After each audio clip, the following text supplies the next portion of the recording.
Bonjour à tous et bienvenue dans cette nouvelle vidéo. Aujourd'hui, dans cette vidéo, j'ai le plaisir d'accueillir Frédéric. Comment tu vas, Frédéric? Je vais très bien. Alors aujourd'hui, on fait une petite interview ensemble pour vous parler de l'assurance emprunteur puisque Frédéric est un expert. Frédéric, est-ce que tu peux te présenter? Oui, je m'appelle Frédéric Demailly, je suis agent général AXA Prévoyance et Patrimoine et je suis installé à Saint-Amand-les-Eaux. Alors c'est parti, parlons ensemble de l'assurance emprunteur. C'est parti.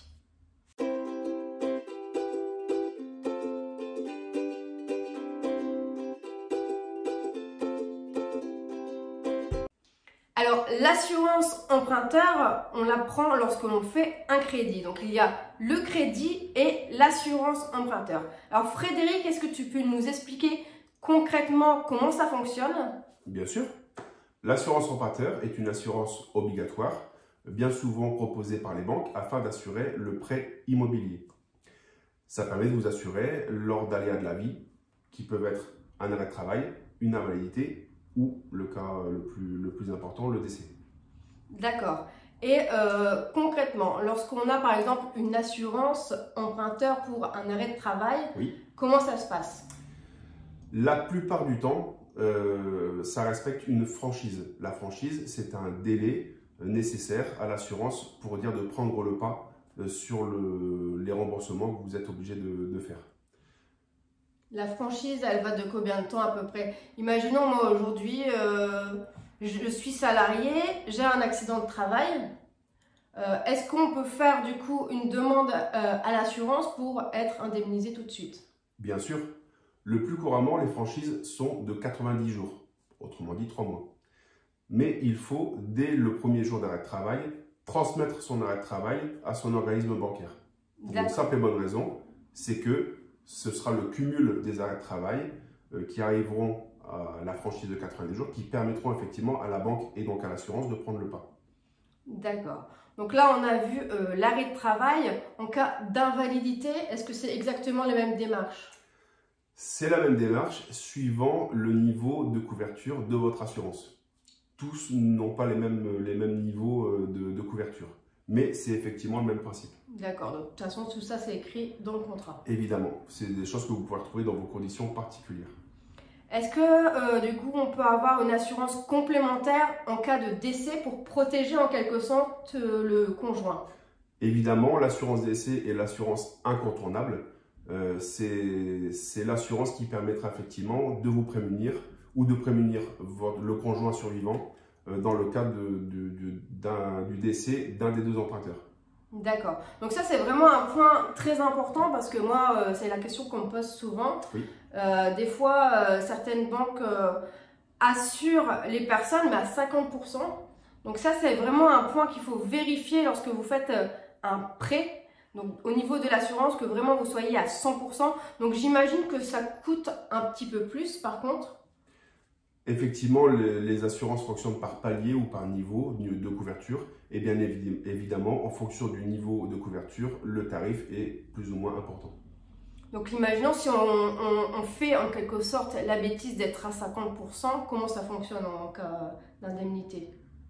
Eh bien, c'est pas compliqué. C'est l'assurance prendra le remboursement de l'échéance de prêt ou du prêt à hauteur de la quotité assurée. Dans ce cas-là, 50%. 50%, donc 50% de la mensualité. Exactement. Ok, d'accord. En termes d'assurance pour les personnes, il arrive quelquefois que certaines personnes ne puissent pas être assurées. Comment ça se fait? Encore une fois, c'est assez simple. Le principe de l'assurance, pour dire de pouvoir être assuré, il y a une sélection médicale et les résultats de la sélection médicale permettent d'avoir soit l'assurance complète, soit le cas échéant, une possibilité d'avoir une exclusion sur certaines problématiques de santé, voire une impossibilité d'assurer. D'accord, ok. Est-ce qu'on est obligé de prendre l'assurance avec la banque lorsqu'on fait son crédit? Dans les démarches, c'est plus simple en soi, puisque la banque gère une globalité entre le prêt et l'assurance. Mais ce n'est pas en soi une obligation. Vous pouvez bien évidemment passer par une autre possibilité d'assurance.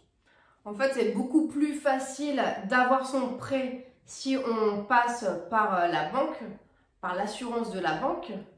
Par contre, par la suite, on peut éventuellement changer ou on est vraiment obligé de rester dans cette assurance. Alors, la délégation d'assurance, puisque c'est le terme, est possible dès le montage du prêt. Mais les banques sont beaucoup moins enclins à vous faire votre proposition de prêt.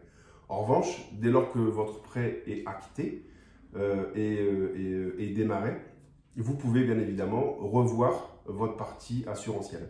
D'accord. Et sur quel délai à peu près on peut faire ça? Alors, il y a deux cas principaux qu'il faut retenir, c'est beaucoup plus simple.